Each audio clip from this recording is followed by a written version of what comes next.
Welcome to Uptime Spotlight, shining light on wind energy's brightest innovators. This is the progress powering tomorrow. Welcome to the Uptime Wind Energy Podcast. I'm your host, Alan Hall, along with my co-host, Joel Saxum.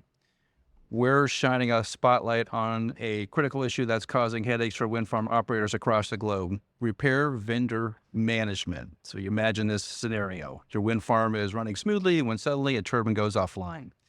You need repairs fast, but your usual vendor is book solid, and we've heard this all year.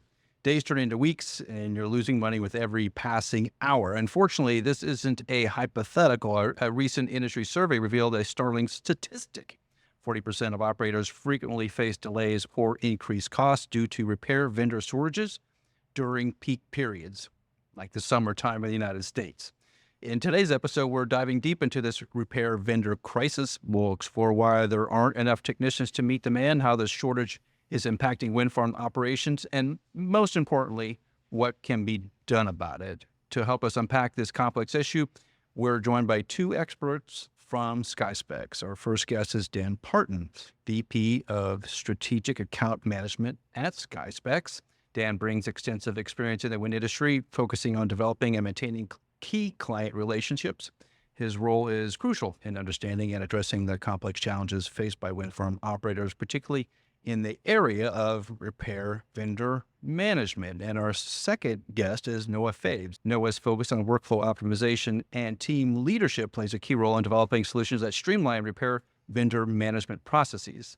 His experience in creating robust solutions for previously unmet customer needs is particularly relevant to our discussion today.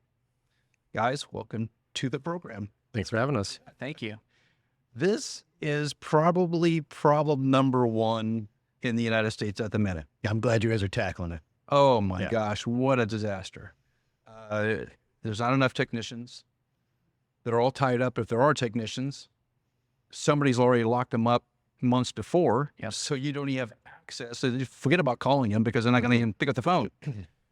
This has led to a crisis such that I think Joel and I have seen this a couple of times this summer, where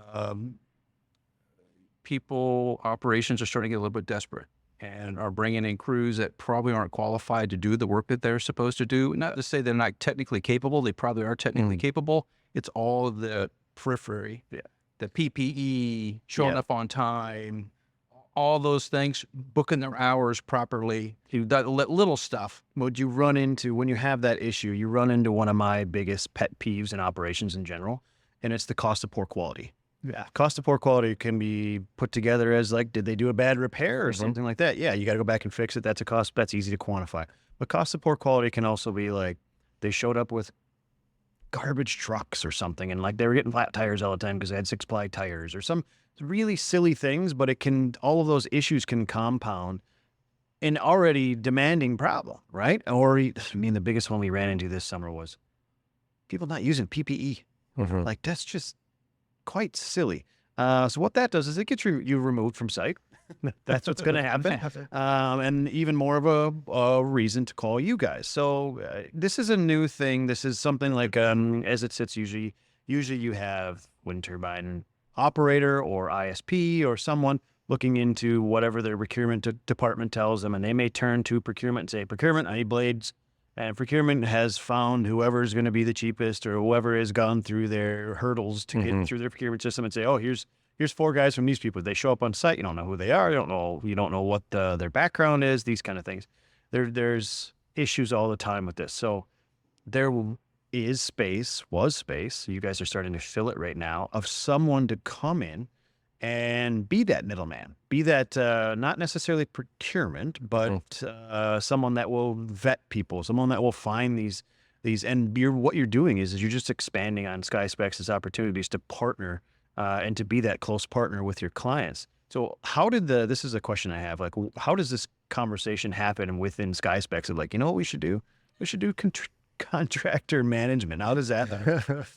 It's a really interesting story. So I think it kind of comes back to, how we try to position ourselves in the industry and how we try to provide a platform that allows customers to have greater transparency and visibility into what's going on at their wind farms. And I love the idea of, kind of loss of quality and tracking quality, because that's what we're trying to do. But what we discovered was, you can build the platform, but you still need somebody to use it. And we found for a lot of our customers, they're really lacking a lot of the time, effort, resources really to go in and keep an eye on the vendors and really understand what's happening out in the field. And they were coming to us, asking not only, can we help with their decision-making and their prioritization, but can we also help with their management of some of these vendors? And essentially, exactly. Can we outsource some of this to you because we really don't have time to do it ourselves? And it presented an interesting dilemma and opportunity for us. And we thought, that's really interesting. Let's give it a shot. Let's see how we can do. And let's leverage some of our own tools, our expertise, and see if we can find areas where we can deliver value for those customers.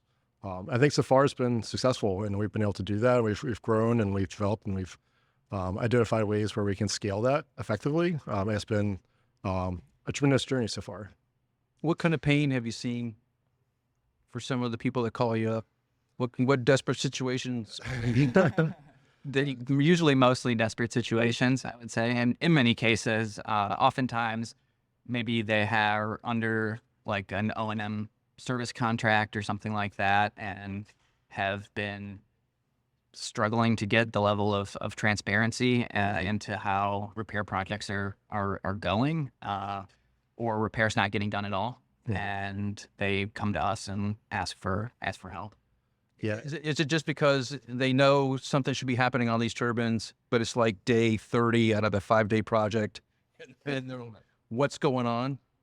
I think it's an interesting array of pain that you see. So I think a common one is just surprise damage on their blades that they're not really anticipating or budgeted for, and they're sort of scrambling at the mid-season or end of year to find crews.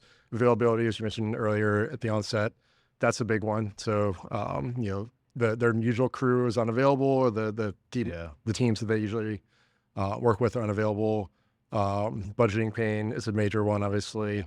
I'm looking for out-of-the-box solutions on, potentially recurring defects and things like that. Complex damages. Alan and I, we run into that quite often. I mean, we're in the lightning world, right? That's our day job. So when we talk to people, lightning is one of those things where it looked like a pinhole in the damage, and then we started opening the blade up, and all of a sudden we're $120,000 in. Sure. Well, that crew that's there doing that repair, they may have actually been contracted to come and do 6 other Cat 3 repairs, and now they've spent their whole budget on doing one.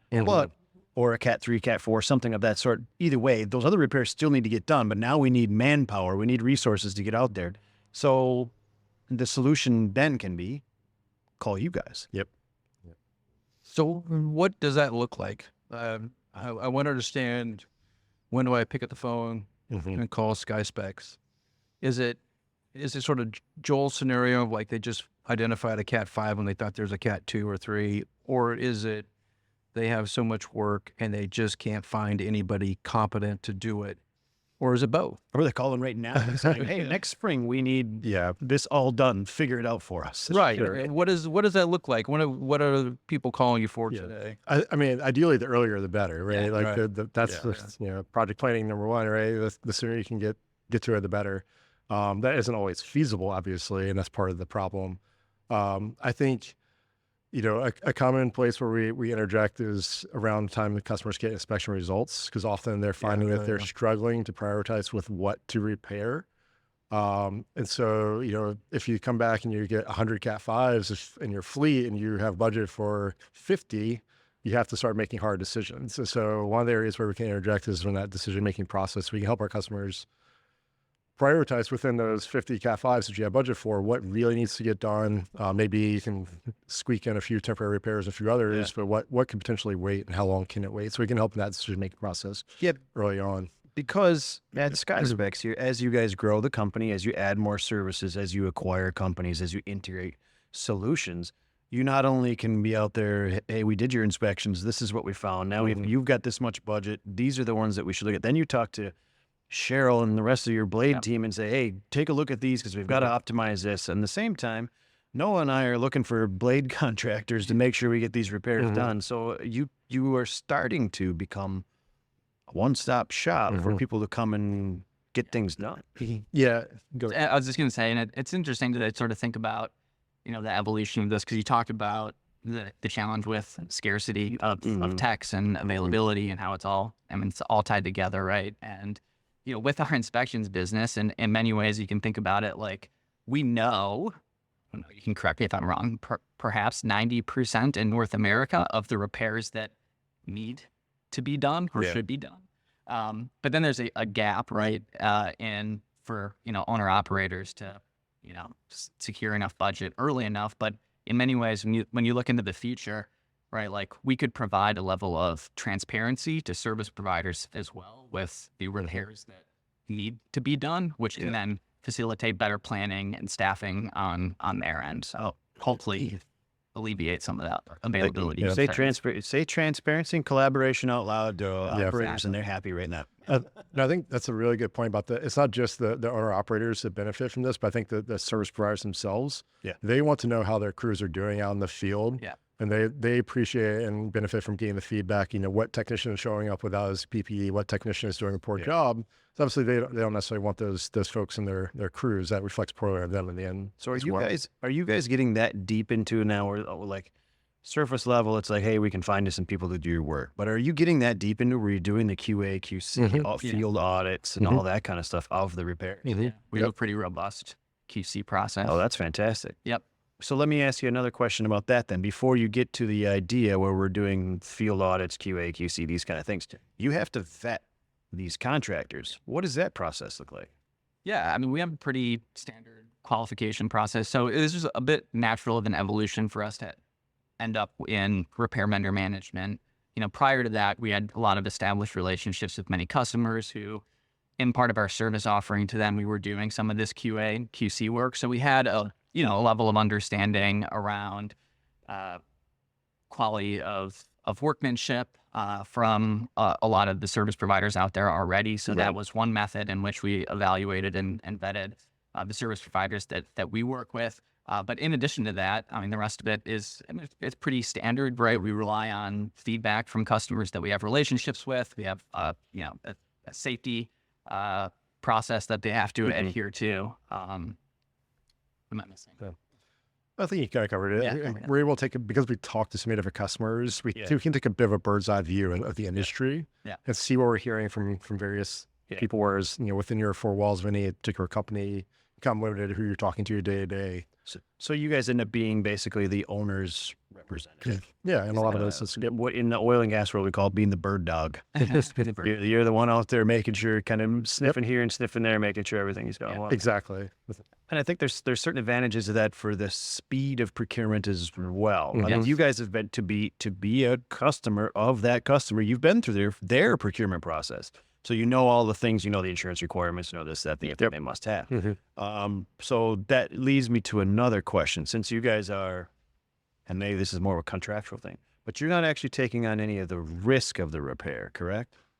In terms of like the warranty or the... Yeah, so like if that contractor goes on site and like screws it up, that's on the contractor, right? Or are you guys taking on that contractual risk? That would be on the contractor, but we'd be the ones responsible for managing that contractor to get back out and get it it addressed, right? So we still are the bird dog or bird dog in that scenario, right? So, we're in the process of standardizing the warranty negotiation process with our vendors as well. So we want to put in some more rigorous standards there, and that's going to be a negotiation. It's going to take some time. Yeah. But in the meantime, we want to make sure, like we talked about earlier, the QC process goes to fruition. Hopefully you don't end up in these situations, but obviously they do happen. But if there is an error and a mistake is made or workmanship is up to stuff, then we would be the ones to go back to the vendor and get them back out and have that taken care of. Okay. So is there a accumulation of data over time?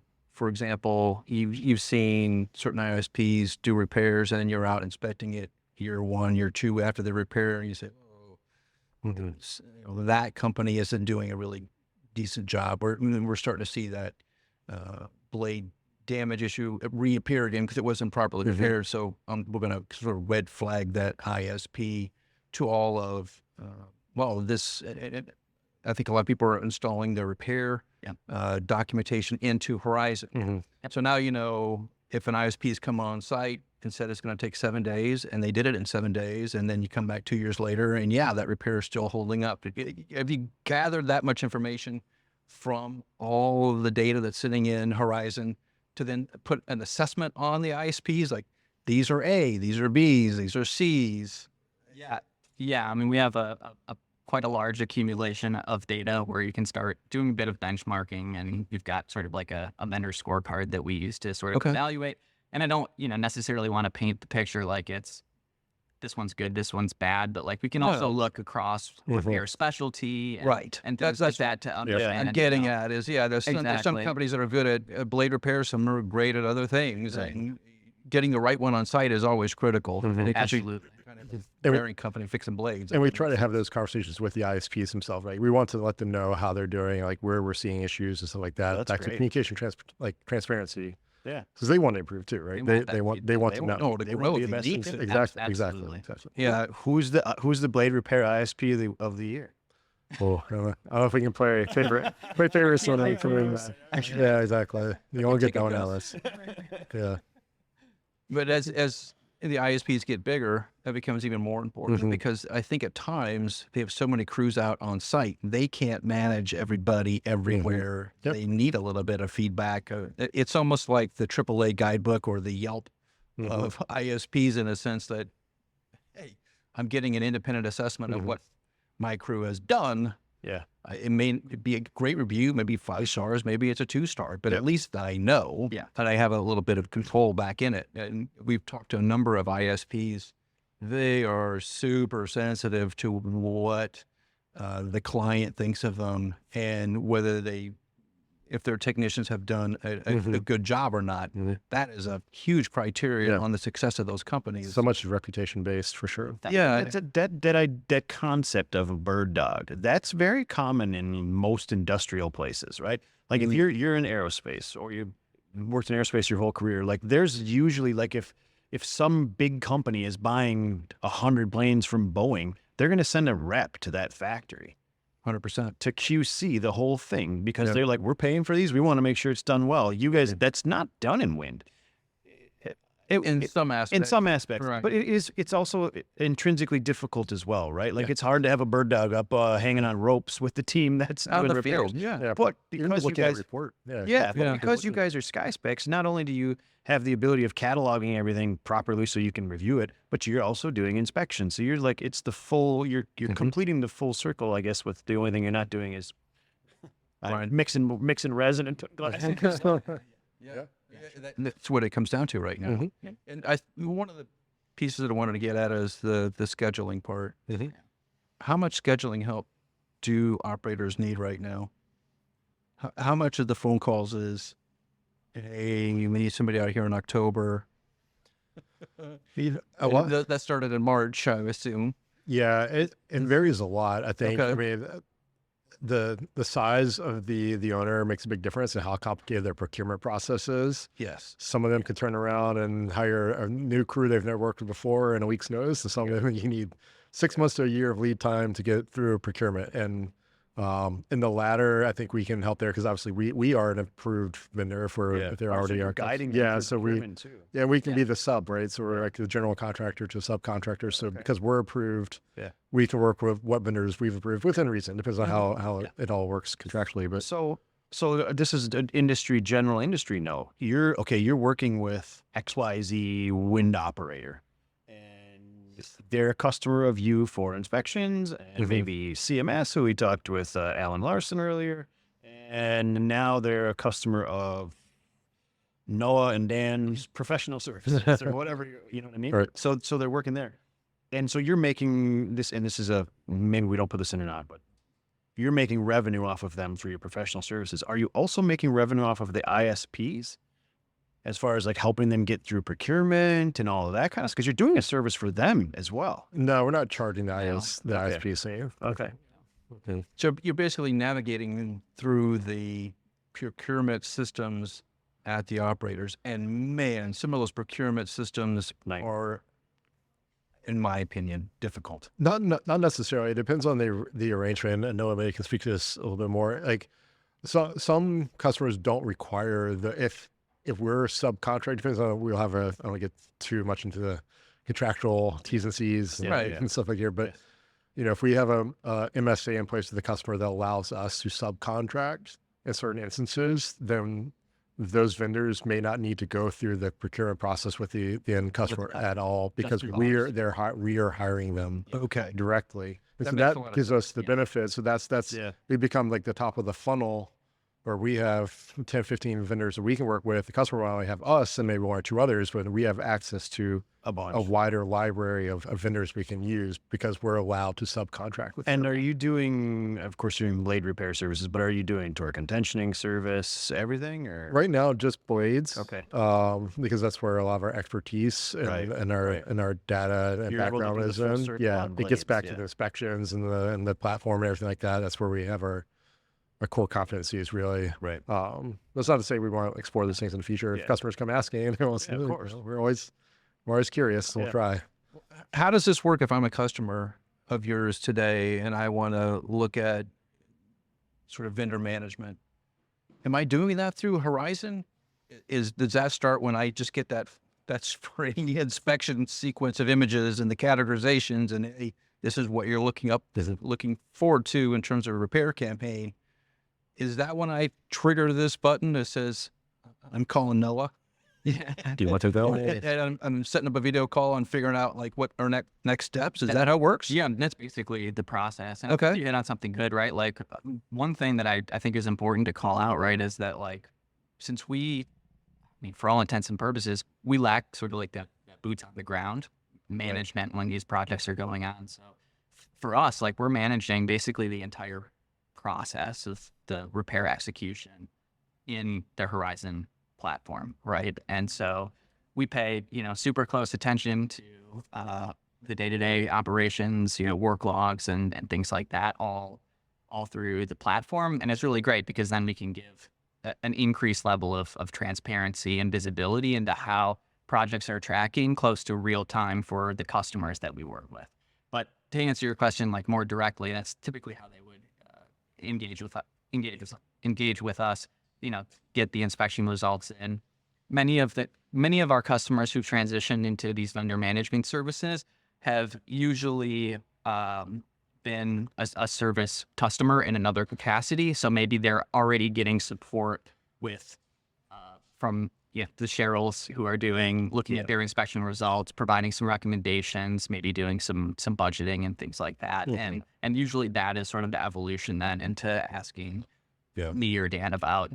That's a good point. So a lot of the services we provide as part of managing repairs, we also provide without actually hiring the vendor. So we can do, 80% of our first-time customers, and then they still go out and hire the vendor themselves. Yeah. It's just the added step for some that they just want really a white glove treatment, or don't have the resources to hire a vendor, or whatever those kind of cases may be. So you have a sense, because you're taking all the inspection photos, who's likely to call. Do you anticipate that a little bit? Like you just did a drone inspection on a full site, and boy, you just got hammered. Can you send them the email your inspections are done? And by the way, you should call us. Well, they get a critical notification email, just standard process now. If there's something this turbine needs to go offline immediately, like that blade's going to go. But no, we're not to the point where we're so predictive that we're anticipating that just yet. Hopefully someday we can be there soon. But I'd like to dial it back a second to something you said. Are we now referring to all the blades experts as the Cheryls? we do within our four walls. Yeah, exactly. SkySpecs. So how does an existing customer integrate the vendor management aspect? What does that look like? What do they do? If they're not using you already to do that, how do they trigger it? How do they turn that on? Phone call. It's like a conversation. Did it happen in ACP or something like well, that? they're usually already a customer in some capacity. So often it is like I reach out like, hey, we need help. Yes. Like help, but we weren't anticipating X, Y. I guess it was the problems earlier. Like, yes, like we're the major problems. We ran into this major problem and we don't know how to handle it. we heard you guys Might be able to help us out. Yeah, like, exactly. and it's often the conversation very like that. What percentage of customers have asked for vendor management? I'm thinking big numbers here because just knowing some of them that are customers of yours, I can see them activating this. Even if I was an engineering team that felt decently staffed, it would be such a nice thing to outsource. That's actually an interesting point too, because I think there's a question like, do you have the resources to do it? And there's another question of, is it a good use of your resources to have them That's spending what I'm time Use your looking through engineers. repair reports or Really look whatever? at the engineering browsers. Exactly. Yeah. Yeah, exactly. And that's another common topic too. So, Yeah. as far as like percentages, I don't know that venture a guess, but You're gonna have a better guess. I mean, maybe 15 to 20% of our customers do something like this. Really, that seems low to me because I would always want to have that emergency button there, and I will always want to have you queued up. Yeah, Yeah. it's Even if relatively new for us. So we started this about 2 years ago. Yeah. With that kind of scenario where the customers kind of came to us and asked us, like, this wasn't something we really set out to do initially. And it came up, and then since then, we've decided it is something we want to lean into. We have made a focus in this past year, really scaled it tremendously Into its own product. into its own product line. Yeah, so it's been about 18 months of really doing it, so it's early. This is one thing I've noticed about SkySpecs. Okay, so like you guys know the conversation about SkySpecs in general in the industry is they've got a lot of investment. They've acquired some companies. They've got all kinds of different things, but you guys are constantly listening to the market, right? Like you said, you didn't go out to do primary market research on this new solution. It was just like someone came with an idea and you guys developed a whole product line out of it to help the industry. Because at the end of the day, there's only so many turbines installed in the field. And to optimize what we can do with them to optimize this process in the field, you guys are coming up with solutions back here as well. Yep, absolutely. It's part of the reason I love working in the wind industry. Honestly, it's the Wild West, and there's just so many unique and interesting problems that are out there to be solved. And there's a million more that we could do if we'd love to be able to try if we had infinite resources. It'll continue to grow. So what are the outcomes with some of your existing clients? What have they seen over the last year or so as you've been doing vendor management? What are some of the success stories there? So one of the things that we really pride ourselves in, which I was talking about just a bit earlier, is just sort of that proactive project management through the Horizon platform. And so we've been able to save some of our customers costs through providing a level of like accountability to service providers. So like advocating for credits and things like that. So we've been able to save them money there. Other ways that we've helped our customers, we've worked to develop like temporary repair plan strategies to get turbines back online faster, which has resulted in cost savings. Same with even going so far as in some cases like doing actual repair designs to try and mitigate against issues returning. So you guys are doing engineering repair design as well. Yeah, some instances, Yeah, in some instances. Okay. Yeah. So I think all of those are sort of related to cost savings. In addition, I think another area of value that we provide, and we talked a little bit about this earlier, but like oftentimes there's this theme that the lowest bidder wins the work, right? And I think it's a common pitfall to that many owner operators fall into. So like one thing that we really sort of pride ourselves in is providing owner operators with like realistic estimates on the cost of repairs. And that helps with better sort of cost management throughout the project. We hear that. That doesn't matter if it's happening offshore, UK, Canada, South Africa. People will low bid things, and there will be bids that come in that are pretty dang accurate, but they won't get to work. Yeah. Because they're like, hey, this isn't a realistic thing, but other companies just come in and they're like, oh yeah, we'll do that in 3 days. Well, knowing like, come on, that's not gonna happen. Yeah, but that's where you bring in vendor management. Exactly. Right? If you do have a Cut through the BS. ISP on there that's doing that nonsense, then you send them home and get somebody in there who can actually do the work. I can tell you procurement horror stories from my past, but not in some organizations, the procurement people know operations very well. They know what it takes. They know what they should be looking at for weather risk. They know all these things. They know what blade repair stuff is or whatever the industry you're in. But sometimes procurement people have no idea. And they're just going, this is what the numbers look like. Okay.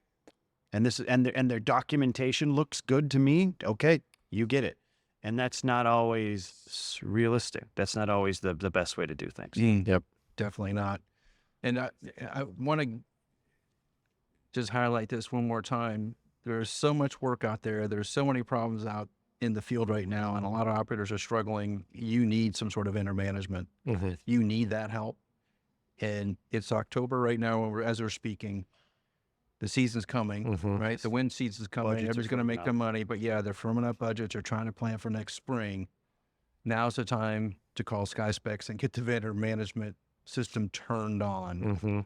So Noah, how do they reach you? What's the best way to contact you? Email. What is that? noah.fabes, F-A-B-E-S, at SkySpecs.